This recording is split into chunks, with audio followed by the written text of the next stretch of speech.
Discuss natin ang overview ng proseso ng criminal case sa fiscal's level. Ang assumption natin ay mayroong finding of probable cause. Ngayon, nasabi natin to or na-discuss natin to dahil nga may mga subscribers tayo, follower na na-file ng criminal case ng kanilang mga employer pagkatapos mapikon nang nag-file sila ng labor case. Lahat yan magsisimula sa complaint affidavit na final ng employer.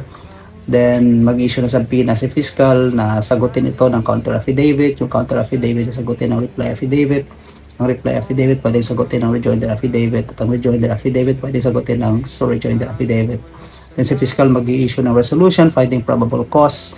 Pwedeng mag-file ng motion for recon or MR. And then pag na-deny yung MR, mag-file ng petition for review sa Secretary of Justice. Now, independent dyan ang kaso kapag nag-file ng information as approved by the chief prosecutor, meron nakalagay dyan na bail recommended or merong wala. No, kung may bail recommended, then mag-bail kayo. Kung